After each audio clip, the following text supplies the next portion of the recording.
He was sitting there in silence. His hands were still trembling even while handcuffed, his face pale, eyes staring into nothingness. And then he said, in a firm voice, without hesitation, "I heard the voice. It told me to do it." In the cold room of the police station, an officer choked on his coffee.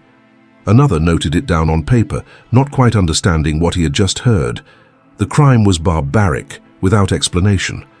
But the suspect didn't seem nervous or aggressive.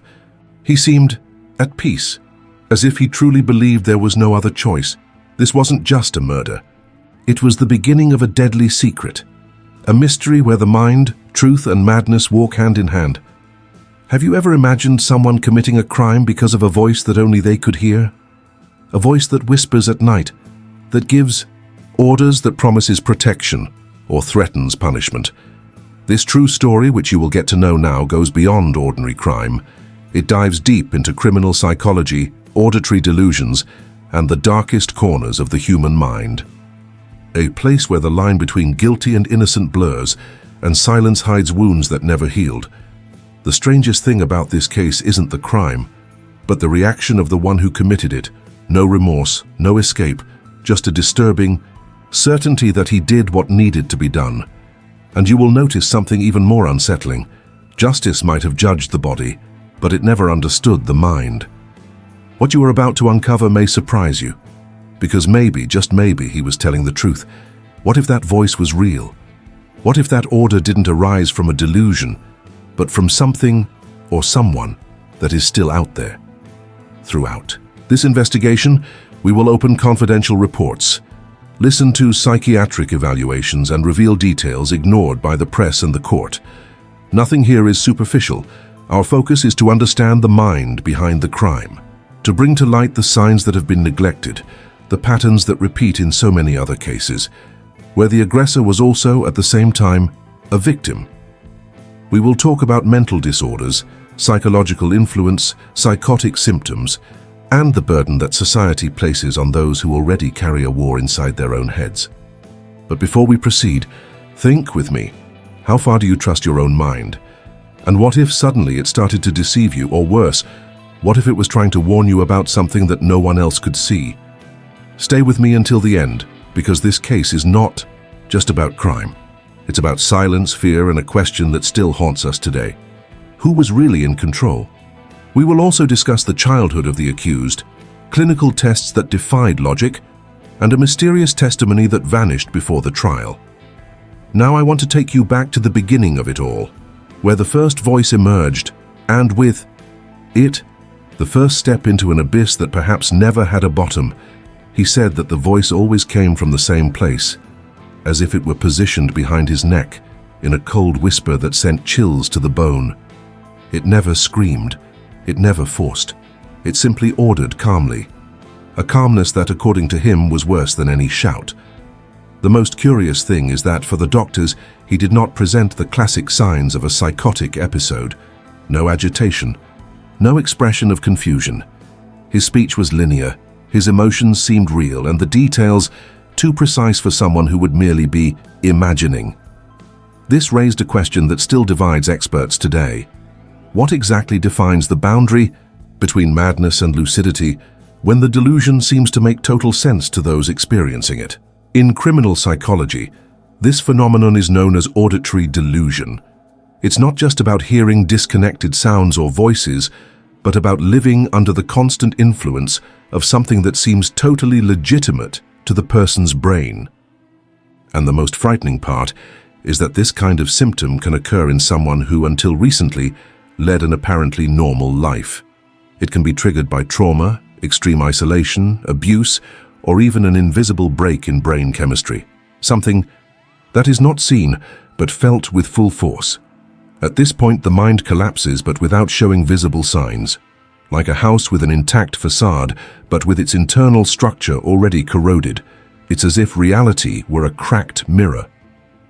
Those outside still see the reflected image, but those inside already feel the cuts. This is the great trap of auditory delusion. It doesn't scream for help.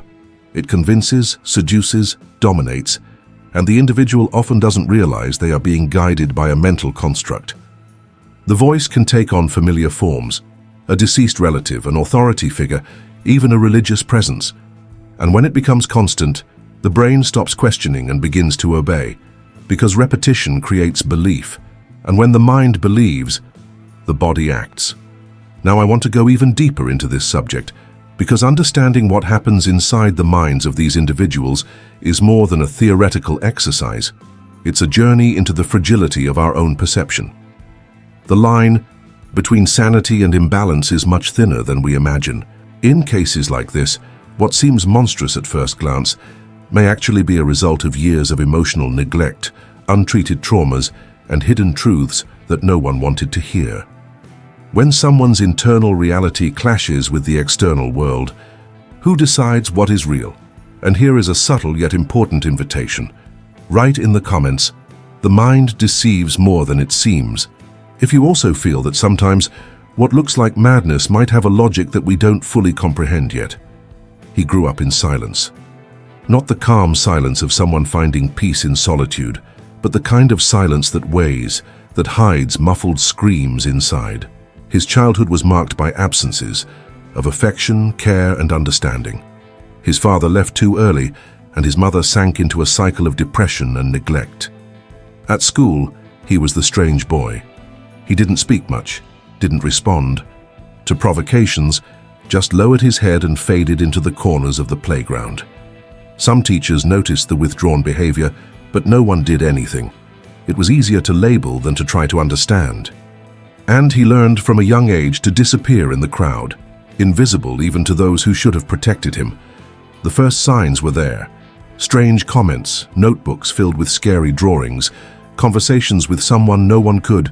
See, everything was dismissed as childish stuff, later as teenage rebellion, and finally as a problem that belonged to no one.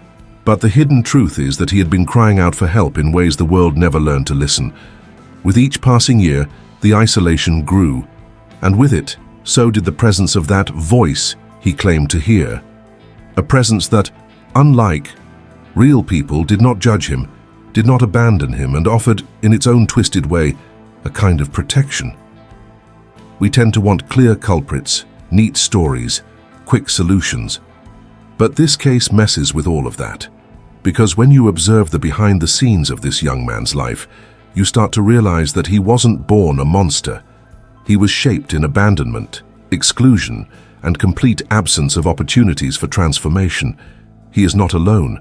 There are thousands like him, walking around with invisible wounds, accumulating pains and silences that may one day explode in unpredictable ways. It's uncomfortable to think about, I know, but it's necessary, because pretending that the problem is merely personal is to ignore the social impact of each act of neglect, because the moment he committed the crime was not the beginning of the tragedy. It was merely the conclusion of a journey that the world insisted on not seeing. And when we look closely, we realize that before wielding any weapon, he was already carrying the weight of all the decisions that others made for him. Decisions that left marks, mental scars that, without care, turned into fertile ground for chaos. The question that lingers in the air is uncomfortable but inevitable. How many tragedies could have been avoided if we truly paid attention to the signs? The scene seemed almost too clean. The body lay on the floor of the room, facing the ceiling, eyes still open as if waiting for a response that never came. No furniture overturned, no blood spilled out of place, no visible struggle. It was as if death had quietly entered, made silence, and left in the same way. To the investigators it was strange. To those who understand the intricacies of the human mind, it was a clear signal that crime didn't stem from impulsiveness. It was born from conviction. And that, as terrifying as it sounds, changes everything. There were no witnesses. No neighbor heard screams. No camera captured unusual movements. The only thing that stood out was the emptiness. A cold emptiness, almost calculated. And in the midst of that void, a hastily scrawled phrase on the wall, "She needed to stop lying." But no one knew for sure who she was. The suspect didn't explain either. He just kept repeating that the voice said it was necessary, that it was the only way to free someone, without ever saying who or from what. The hidden truth seemed to slip through the corners of the story, as if it were being protected or hidden by a logic that only he understood. When a person commits an extreme act without leaving traces of desperation, something needs to be investigated beyond the obvious.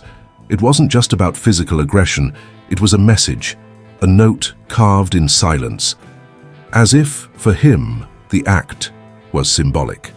Perhaps a closing ritual, perhaps a reckoning with an old pain.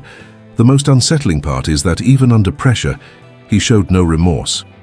Just a strange calmness, as if he were relieved, as if, for the first time, he had done something right. This perception is disturbing because it forces us to see that the crime there may have been just the visible tip of a much deeper emotional journey. The absence of traces, the coldness of the environment, and the manner in which everything was conducted indicate that even before the act, something had already broken inside him. A silent transformation, a shift in mindset that left no marks on the body but screamed in the space. And when the space speaks more than the scene itself, we need to ask, what else went unnoticed? What truths are still hidden, waiting to be deciphered? Behind the scenes of the courtroom, the atmosphere was almost as tense as the crime scene itself. With each session, new experts took the witness stand, and instead of clarifying the situation, they seemed to deepen the uncertainty. One of the psychiatrists with decades of experience was categorical. This is a classic case of paranoid schizophrenia. The accused had no control over his actions. Meanwhile, the expert hired by the prosecution asserted the opposite. No, hallucinations, this is coldness, manipulation, and calculation. He knew exactly what he was doing. Two renowned professionals, two absolute truths, completely opposed. This is not rare. When the human mind goes on trial, it brings with it all its mysteries, and each expert interprets it according to their own experiences, beliefs, and even external pressures. But the most sensitive point of this story is not in the reports themselves, but in the question that echoed within the walls of the courtroom. Who decides what is real within someone else's mind? When justice tries to classify madness, it risks dehumanizing or ignoring that which cannot fit into a technical report. And this has a direct impact not only on the sentence imposed, but on how society views this kind of case. While the experts debated the diagnosis, the accused remained silent. The same serene expression, as if all of this were happening in another dimension. For some, it was evidence of disorder. For others, the perfect strategy of someone who had rehearsed every gesture. And that's where collective mentality comes into play. A dangerous tendency to seek definitive answers to complex questions. The hidden truth often does not fit into a verdict, but the system needs to decide. And when it decides, it often relies not only on facts, but on what seems most palatable. Because this battle between diagnoses revealed something even more unsettling: the difficulty justice has in dealing with what escapes legal logic. When human behavior conflicts with the structures of the court, the tendency is to treat the invisible as if it were a lie. However, ignoring a mental collapse does not make it any less real. And in this case, the line between illness and dissimulation was weaponized by both sides. The result? A trial where doubt never left the room. As the reports fought among themselves, and justice tried to turn uncertainties into a verdict, an uncomfortable whisper began to circulate behind the scenes. What if the voices were real? Not real in a supernatural sense, but real in the cruelest sense, external, inserted, planted.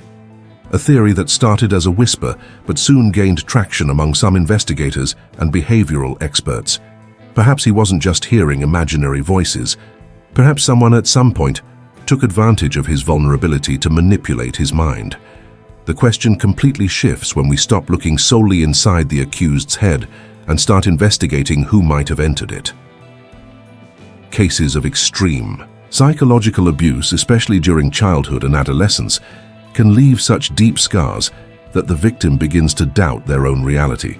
There is a pattern known as gaslighting, where a person is led to question their perceptions, memory, and logic until the very truth ceases to make sense. And if this manipulation began early, was constant, and came from someone with emotional authority, the damage is far deeper than any isolated diagnosis can reach. The mind fragments and the internal voices that emerge carry the identity of someone who once had too much power over it. Some old accounts, hidden in records and scattered confessions, spoke of a mysterious figure, an uncle who frequented the home often but disappeared from the story without a trace, an uncomfortable presence which the accused mentioned in short phrases, never finishing. No one knew for sure if he was real or a figment of a troubled mind, but the doubt planted something unsettling. What if this person, real or not, had been the origin point of everything? And what if, instead of being delirious, the voices were a belated reflection of an emotional programming done forcibly, hidden under layers of trauma? Now I want to dive even deeper into this topic, because when we start to consider possibilities like criminal hypnosis, brainwashing, or even coded instructions coming from someone external, the case moves beyond merely being a study of a mental disorder. It transforms into a journey about control, about imposed decisions, about a hidden truth that may have been silenced even before it was born. And in this new scenario, the accused is not just the center of the story. They are the final product of an invisible, silent, but absolutely devastating structure. Write in the comments, what if he just obeyed? If this idea that the voices might have come from outside has also affected your perception of this story. Amidst so many contradictions and conflicting versions, there was one piece that seemed to be missing from the puzzle. A figure that appeared in the early reports and then simply vanished.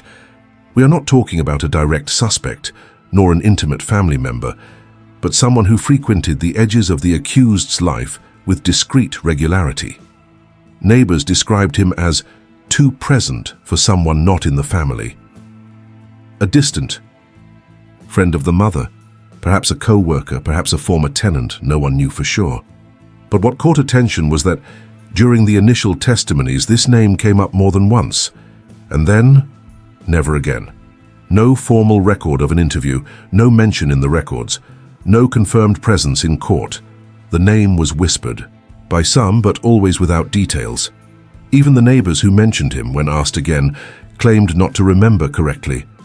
The silence surrounding him was as strange as it was revealing. The feeling was that someone had carefully erased the traces, or out of sheer fear. Because this person, if they had been there, could have proven two things. Either that the accused was delusional in associating him with the voices, or that he was, in fact, one of the origins of those silent orders. It is precisely at this point that the story escapes control. The mere absence of this figure opens the door to dangerous speculation, but also to consistent hypotheses. If he really existed, and if he disappeared once the case came to light, the impact of this omission is gigantic. Because someone who could confirm abuse, manipulation, or deep emotional connections withdrew from the game at the most critical moment. It was not just a physical disappearance, it was the disappearance of a possible truth. A truth that might have shifted everything to a different perspective. A key piece that, once removed, left the rest of the narrative hanging in the air. Because what is at stake here is not just the role of a hidden character, but how the absence of a single witness can alter the course of an entire investigation. In many cases, the silence of those who saw is more dangerous than the scream of those who did. And in this particular case, the shadow of this figure who never appeared continues to loom over the trial, as a constant reminder that not every revelation comes to light, and that sometimes justice fails not out of ignorance but out of omission. Ultimately, the trial did not seem more interested in discovering what really happened, but rather in closing the case. An invisible pressure hung in the air, one of those that no one admits to feeling, but everyone senses.